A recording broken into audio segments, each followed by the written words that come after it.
আমরা আজকে মসজিদে নামাজ পড়ব, এই জন্য আমরা বের হয়েছি। এই যে দেখেন, সাফওয়ান পাঞ্জাবি পরে আছে, সাফা একদম হিজাব টিজাব পরে রেডি। হ্যালো এভরিওয়ান, কেমন আছেন সবাই? আশা করি খুব ভালো আছেন, আমরাও ভালো আছি। ওয়েলকাম করছি আমার নতুন আরেকটি ব্লগ ভিডিওতে। আশা করি ভিডিওটি খুব ভালো লাগবে, আর ভালো লাগলে অবশ্যই লাইক, কমেন্ট অ্যান্ড শেয়ার দিয়ে পাশে থাকবেন।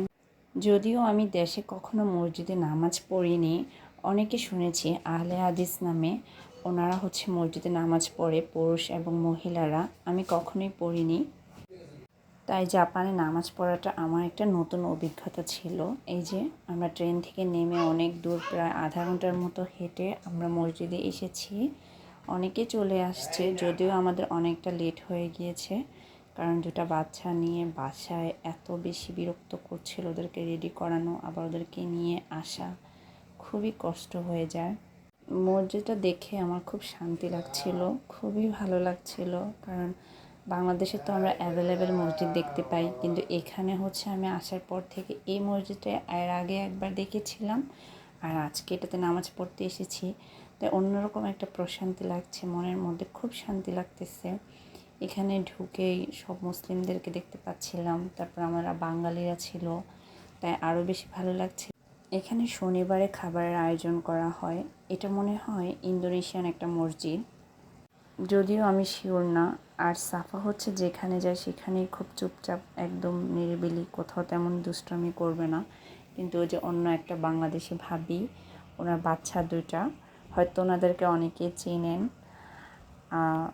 ওরা খুব দুষ্টুমি করছিল, একদম লাফালাফি করছিল। যদিও তখন নামাজ শেষ হয়ে গিয়েছে, তখন ওরা দুষ্টুমি করতেছিল। আর আমার মেয়েকে আমি অনেকভাবে ইন্সপায়ার করছিলাম যে খেলো, দুষ্টুমি করো, এই যে ভাইয়া আছে, তারপর ছোট বেবি আছে তোমার মতো। কিন্তু আমার মেয়ে কোনোভাবেই কথা শুনছিল না, সে একদম চুপ। সে বরাবরই এরকম, যেখানে যায় সেখানেই খুব মনমরা হয়ে থাকে, পরে একদম আস্তে আস্তে পরে ঠিক হয়। এই যে এতক্ষণে এসে সে একটু নর্মাল হচ্ছিল আর খেলার চেষ্টা করতেছিল। এই যে আরেকটা ভাবি, ছোট্ট একটা বেবি আছে, এটা সাফার নামে, ওর নাম সাফা। ওরা দুজনে মিতা। ও খুব দুষ্ট, খুব চঞ্চল, সবার সাথে মিশে খুব মজা করে। কিন্তু আমার মেয়ে ওর বড় হওয়া সত্ত্বেও তেমন একটা করছিল না। এখানে এসে আসলেই অনেক ভালো লেগেছে। এখানে বাঙালি ভাবিদেরকে দেখেছিলাম, তারপর হুজুর অনেক সুন্দর নামাজ শেষে খুতবা দিচ্ছিলেন। যদিও জাপানিজ ভাষায় বলেছিল, আমি কিছুই বুঝতে পারিনি, কিন্তু তারপরও কোরআনের আয়াতগুলো যখন পড়তেছিল তখন খুবই ভালো লাগতেছিল, একদম মনটা শান্তি হয়ে যাচ্ছিল।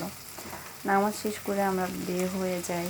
এই যে আকরাম ভাই আবার আজকেও আসছে, আমরা ফোন দিয়ে ওনাকে এনেছি, ওকে পেলে আমার ছেলে আবার খুব খুশি হয়। তাই আমরা চলে যাচ্ছি। ভিডিওটি আজ এই পর্যন্ত। সবাই ভালো থাকবেন, সুস্থ থাকবেন। আল্লাহ হাফিজ, বাই বাই।